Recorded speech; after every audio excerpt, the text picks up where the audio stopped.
Bienvenido al podcast de Cashflow. Nuevamente aquí, Nelson Cabrera de Cashflow y César Pichardo de Digipal. César, hoy tenemos un tema muy importante que realmente yo sé que nos va a apasionar a ambos. Y yo creo que le va a apasionar a todo el que vende un producto o un servicio. Así es. El tema que vamos a tratar hoy es cómo identificar clientes malos. ¿Y hay clientes malos? ¿Por qué no te ríes? Hay sus clienticos que dan lucha, ¿verdad? Que dan lucha. Hay clientes malos. Ahora, antes de empezar, porque yo sé que uno se pone y empieza a recordar cosas que quizás y se apasiona con el tema ese. Hay que identificar y hacer una diferencia entre lo que es un cliente malo y lo que es un cliente que no es ideal para ti. Correcto. Porque son dos cosas totalmente distintas, aunque parecen lo mismo. Un cliente no ideal es una persona a quien tú no le puedes solucionar el problema que él tiene. Ya sea porque los precios que tú estás solicitando por tus servicios son muy altos para su presupuesto, o ya sea porque el cliente requiere de cosas que tú no le puedes proveer, aunque esté dispuesto a pagarlo. Ese tipo de cliente puede ser que te haga una exigencia en algún momento. Mira, yo necesito que tú me des un seguimiento más de cerca. Ahora, yo estoy dispuesto a pagarlo. Eso no es un mal cliente. Eso es un cliente a quien tú no le puedes todavía solucionar el 100% de sus necesidades. Correcto. Y no estamos hablando de esos. Por ejemplo, nosotros tenemos clientes en Cashflow que nos dicen, wow, mira, yo quiero el plan X, pero yo también quiero, un ejemplo, el módulo de nómina. El módulo de nómina tiene un costo adicional. Mira, si tiene un costo adicional, no, mira, yo no lo puedo pagar. Ustedes debieran de ponerlo gratis. Eso no es un mal cliente, es un cliente que te está diciendo, yo estoy en un presupuesto bajito y quizás yo adquirir un módulo adicional que me va a costar adicional, aunque no sea mucho, se me sale de presupuesto de lo que yo tenía pensado gastar en esa, podríamos decir, en esa tecnología o en ese producto como tal. Eso no es un cliente malo. ¿Qué es un cliente malo? Un cliente malo es una persona que tiene características específicas de mala relación comercial. Vamos a llamarlo así, de mala relación comercial. O sea, se muestran características en estas personas que van más allá de las necesidades o no necesidades, sino más bien son como un tema de valores y principios que se manifiestan en la relación. Así que vamos a empezar primeramente. ¿Cuáles serían algunas de esas características o síntomas que podemos identificar que identifican a un cliente malo? Yo empezaría con la falta de transparencia. Okay. Yo creo que si no hay transparencia en una relación comercial, de ambas partes, pero empezando por el cliente, porque hay clientes que no son transparentes en lo siguiente. Mira, César, te estoy buscando para tal cosa, para resolver el problema X.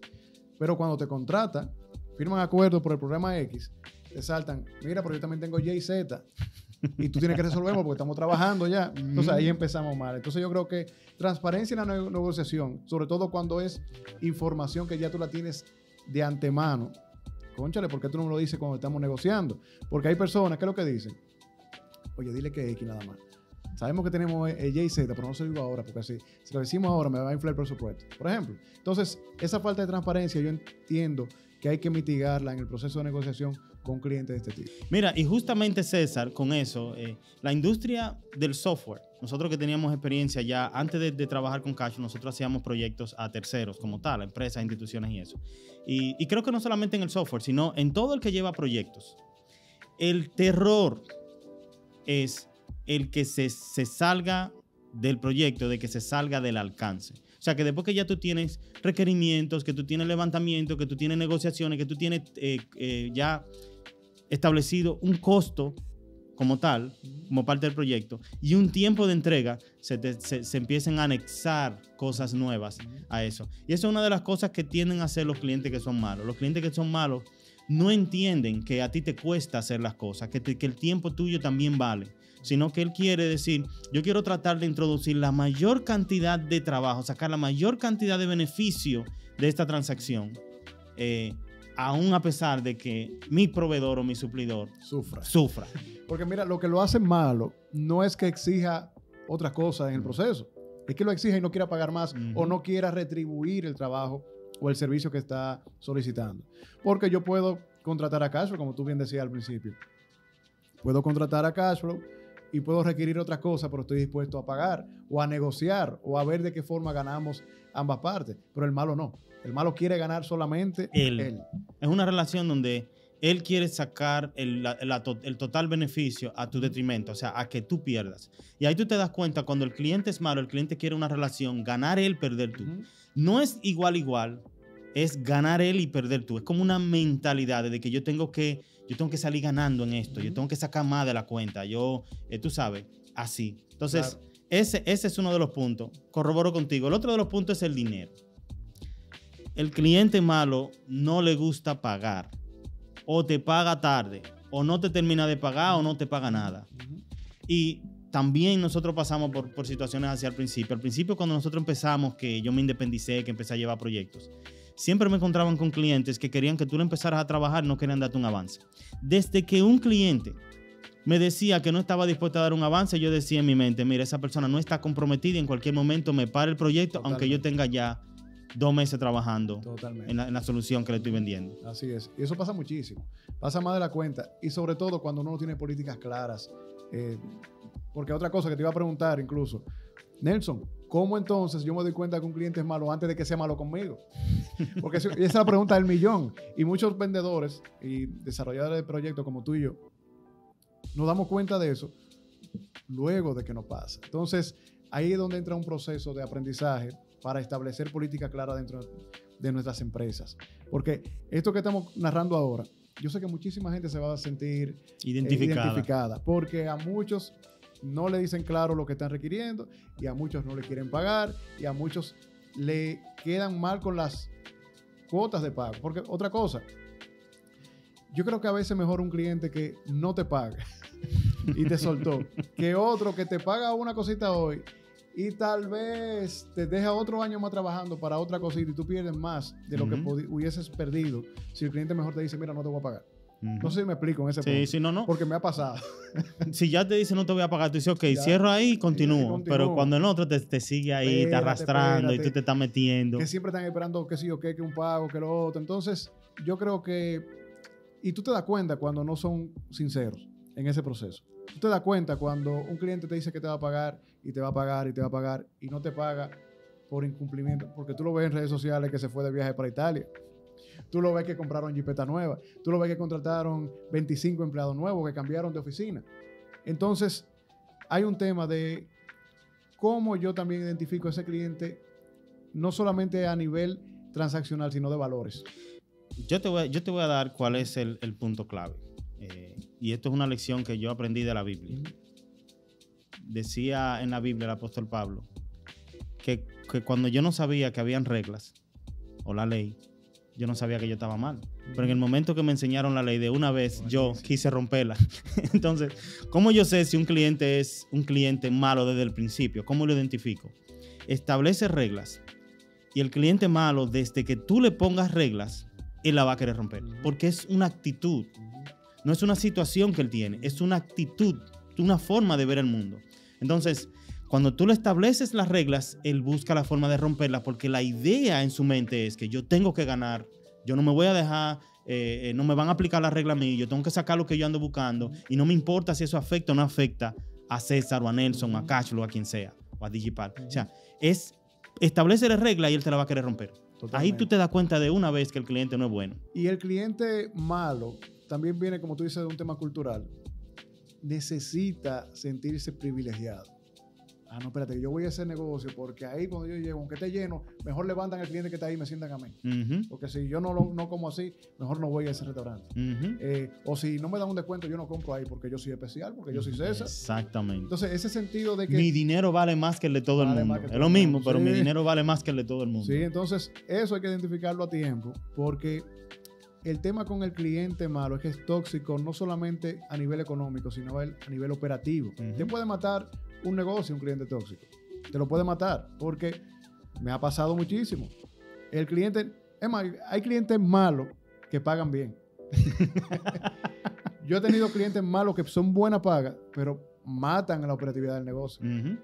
Entonces, ahí uno tiene que comenzar a evaluar realmente cómo yo quiero funcionar como empresa y a quién yo quiero, ¿no?, en el ecosistema de crecimiento de la misma. Sí, claro, y que te puede dar un ejemplo también, ser una relación a largo plazo, ¿no? Claro. Por ejemplo, una de las cosas que tienen ese tipo de clientes es que tienen expectativas falsas. Ellos tienen unas expectativas abultadas de que ellos consideran que tú tienes que cumplir para poder servirle a ellos. Como tú decías, yo voy al restaurante, pero yo quiero que me trates mejor que todo el mundo, aunque yo voy a pagar lo mismo. O yo quiero que tú me dediques más tiempo del que realmente tú me puedes dedicar por lo que yo te estoy pagando. O, mira, yo esperaba que tú me entregaras algo que era algo imposible de lograr. Siempre tienen unas expectativas, o que no son claras, o que son demasiado exageradas, que son inalcanzables. Yo te voy a dar 10 pesos, tú tienes que convertirlo en 1 millón, ¿no? Yo no te puedo convertir 10 pesos en 1 millón. O yo quiero que alcanzar este resultado, tú me estás poniendo esta parte, pero yo no quiero hacer la mía, pero yo tengo que alcanzarlo como quiera. Totalmente. De hecho, yo tuve un caso con un cliente al principio. Por eso te digo que que apasiona por la forma como cosas que uno ha vivido ya. Que el cliente era una corredora de seguro, un corredor de seguro, y él no había solicitado en ese tiempo, estamos hablando de 15 años, 18 años atrás, que le hiciera una página web. En ese tiempo hacíamos nosotros proyectos de página web. Se le hizo la página, pagó un avance, siempre logramos conseguir el avance, si no, no empezábamos. Pero el tipo entonces, a la hora de concluir, ya en la fase final de concluir el proyecto, el tipo se desaparece.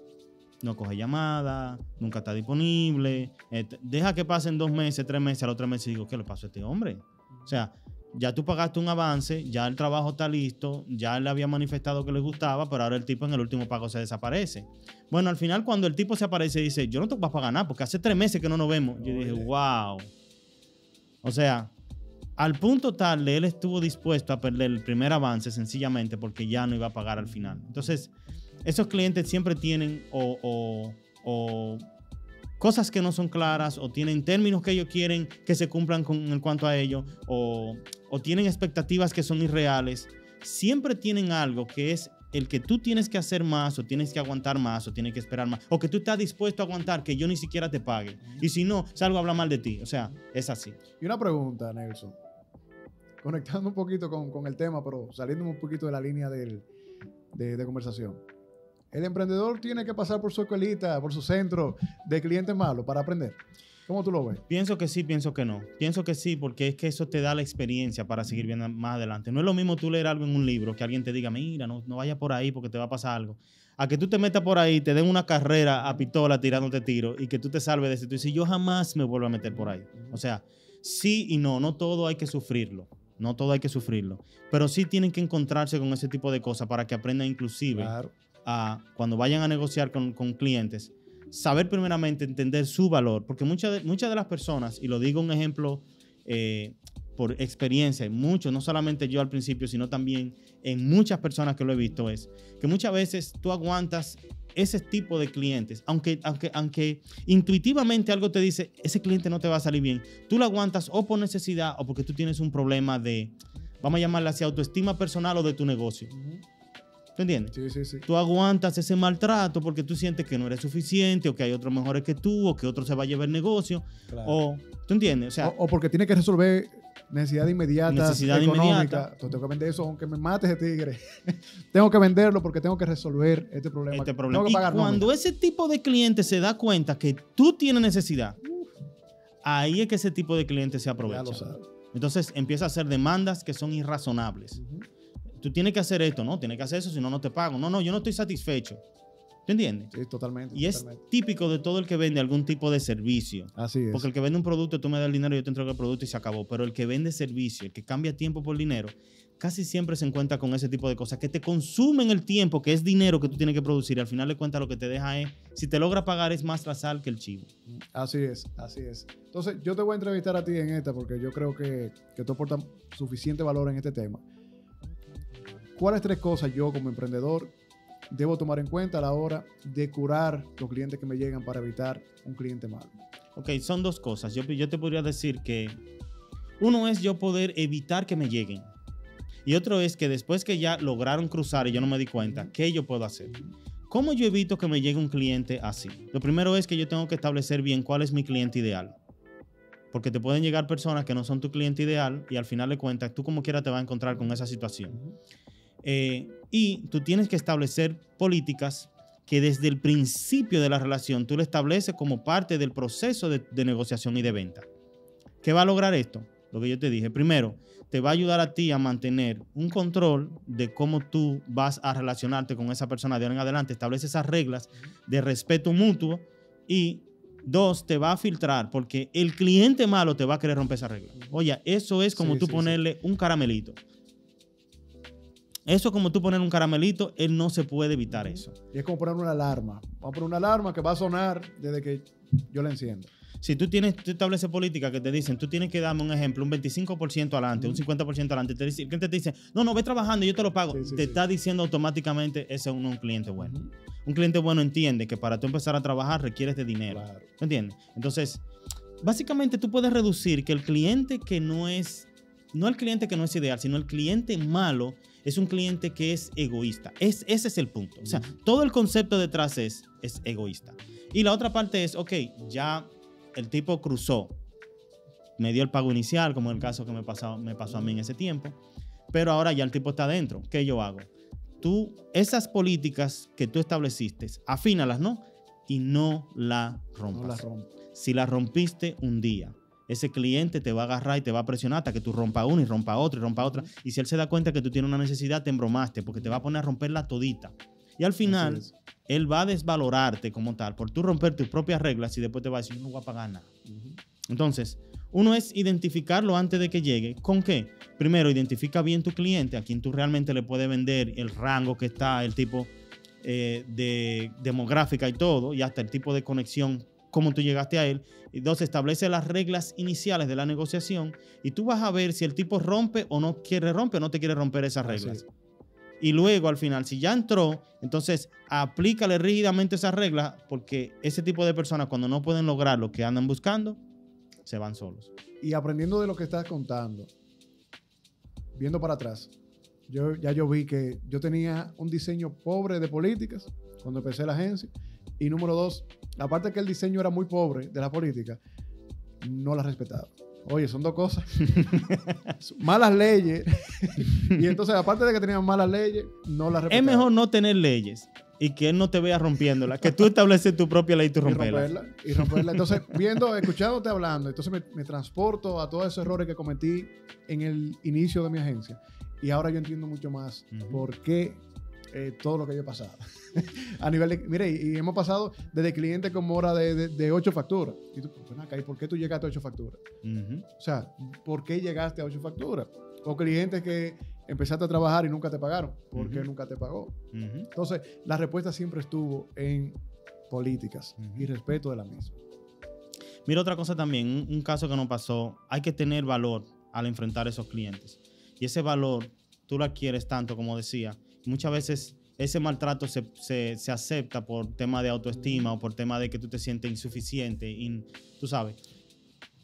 No, y sobre todo, aparte de que tal vez no te sientes suficiente o falta de autoestima como emprendedor, hay que cuidar esa relación porque es un cliente. Es un cliente. Entonces tú sabes que uno quiere una relación a largo plazo. ¿Pero para qué tú quieres una relación a largo plazo que no va a funcionar? Con agua envenenada. Claro. Y no, entonces también hay un tema del miedo, el temor de que, oye, si yo le aplico las reglas, si este tipo se molesta y se va, ¿qué repercusiones va a tener eso? Ese tipo va a salir a hablar mal de nosotros. O sea, al final de cuentas, ¿qué tú ves en ese proceso? Tú tienes que tener tus principios y tus valores bien establecidos, tus políticas y tú ser valiente y decir, no importa, porque lo que yo estoy haciendo es lo correcto. No importa que él salga a hablar. Nosotros tuvimos un caso con una persona que estaba trabajando con la plataforma nuestra. Quería hacer una transacción que se prestaba para hacer un fraude. Okay. No vamos a cuestionar la intención del individuo. Sin embargo, el individuo nos pidió a nosotros que lo ayudáramos como empresa a él poder hacer una transacción que contablemente se prestaba para hacer un fraude y robar dinero. Obviamente, nosotros no nos metemos en la contabilidad de la gente, no, eso son asuntos de ustedes. El sistema tiene sus controles específicamente para evitar eso. No hay forma. El software está diseñado para evitar ese tipo de cosas, independientemente de cuál sea tu intención. La persona se fue molesta y empezó a generar malos comentarios en plataformas, en redes. Cada vez que veo un anuncio escribía algo feo. Yo identifico al individuo, digo, ¿quién es este individuo? Y hasta le escribo, ¿tú tuviste algún problema con la empresa, lo que sea? No, que no decía ninguna razón. Cuando fuimos a buscar en los costos de servicio al cliente, nos dimos cuenta que el tipo quería hacer una marrulla. El software que está diseñado para que no se hacen ese tipo de cosas no se lo permitió. Y el tipo entonces salió a hablar mal de la empresa. Y yo dije, a mí no me importa que él salga a hablar mal de la empresa. En un momento nosotros dijimos, mira, si el software no te permite hacer cosas, eso es para protección de nuestros clientes. Claro. Si tú necesitas que el software tuyo te permita hacer ese tipo de cosas, pues tú no eres nuestro cliente. Las políticas son claras, no las podemos cambiar. Si tú quieres, di lo que tú quieres en redes sociales. Y ahí se murió. Porque también es difícil cuando tú te encuentras con clientes que son así, César. Tú un pantalonate y decirle, no importa, es que si vamos a tener una relación tiene que ser ganar-ganar. Claro. No puede ser yo perder y tú ganar porque tú te sientas que tengo una posición de poder o porque tú te sientas que tu dinero vale más que todo el mundo. Sí, sí, totalmente. Y ahí es donde yo entro con los emprendedores que están empezando ahora. No se dejen doblar el codo por una facturación porque tienen que... Yo sé que el dinero es importante, que la liquidez es importante y que tenemos que resolver problemas inmediatos. Pero cuando comenzamos a dejarnos doblar el brazo, ahí es que el negocio se pone difícil. Y ahí tú comienzas a ver problemas operativos, problemas de liquidez, problemas de resultados y hasta motivación. Porque no hay nada peor para un emprendedor que trabajarle a un cliente sin recibir a cambio el pago justo que se ha acordado. Todos los meses tú tienes que pagar gastos, pero entonces el tipo te pone a trabajar, tú gastas el tiempo que le pudiste dedicar a otro cliente y al final de cuentas cuando llega a fin de mes tú dices, ¿y ahora cómo pago? Y no es que el negocio era malo, que es eso que tenemos que entender. No era el negocio el malo, no es tu negocio el malo, no es tu propuesta la mala. Es que tú negociaste con una persona que jamás en la vida te iba a brindar los resultados que comercialmente tú esperabas. Y punto. Entonces, para mí ha sido de mucho valor escuchar a Nelson en este podcast porque todos los emprendedores hemos pasado por ahí. Y muchos seguimos pasando también. Entonces, es un proceso de seguir afinando. Yo siempre hablo de seguir afinando, porque incluso ya con experiencia, a veces uno sin querer comete el error de dejarse llevar por una transacción. Entonces, tenemos que ser más fríos con este tema de políticas y sobre todo respetarlas. Y yo cada vez que voy a un negocio y pregunto las políticas, ya yo personalmente me he educado para ser un buen cliente. Bueno, yo, por ejemplo, fui a comprar pintura, una remodelación que estábamos haciendo. Me dicen, no tiene cambio. Revise la pintura aquí. No tiene cambio. Voy, pruebo, no era esa la pintura. ¿Qué yo dije? ¿Qué me dijeron? No tengo cambio. No yo cambio. fui y compré otra pintura. Ya. Punto. Pero yo no fui, no, porque yo compré esto aquí y tienen que... No. Eso es lo que pasa, que esos clientes van y hacen un show sabiendo que ya se le había establecido la política. ¿Sabes? Totalmente. Entonces, emprendedor, la mejor forma de encontrar clientes buenos es también siendo uno un cliente bueno. Yo creo que esa tiene que ser un gran aprendizaje porque yo tengo que dar lo que yo quiero recibir. Eso es ley de vida. Si yo quiero que me traten bien como emprendedor, vamos a tratar bien nosotros también como clientes a estos negocios que visitamos y queremos tener una relación comercial. Y yo diría que para cerrar un ejemplo este podcast, cuando nosotros identificamos un cliente malo y como yo digo, uno los cancela, uno lo liquida, you're fired. Cuando tú sueltas a un cliente malo, te abre el tiempo y la posibilidad de tú servir a 2 o 3 o 4 clientes buenos. Así que no le tengas temor a que si tú encuentras a un cliente que te está rompiendo tus reglas, lo primero es que establece tus reglas claras, que te ayudan a proteger esa relación que tú vas a tener con él. Pero una vez ya tú estés ahí, si tú ves que un cliente, un prospecto quiere romper eso, mira, no dude mucho. Ahórrate todo ese tiempo y todas esas lágrimas y mejor dedícale ese tiempo ahora a otras empresas o otros clientes que te aseguro que un cliente malo te consume el tiempo de 5 clientes buenos. Totalmente. Así que eso es algo positivo, el limpiar esa cartera y dejar clientes buenos. Bueno, César, no sé si nosotros podemos hablar muchísimo, hay muchísimas cosas que yo tengo en la cabeza, pero nos vamos a alargar y por el tiempo vamos a hablar, vamos a durar 2 horas quejándonos. Pero creo, Nelson, y te lo digo como co-host de este podcast, pero también como espectador, de verdad que suficiente valor se ha agregado y yo sé que va a ser de mucha ayuda a muchos emprendedores que nos están escuchando. Así que, señores, cuídense de los clientes malos, sigan trabajando, filtren muy bien y a seguir luchando por eso que tanto queremos, pero con el cuidado de construir relaciones que sean saludables para su negocio. Al final, si usted también tiene otras cosas que le hacen otros síntomas de cliente malo, déjanos en los comentarios. Aquí debajo. Así que hasta la próxima, César. Audiencia, chao. Vamos arriba. Bye bye.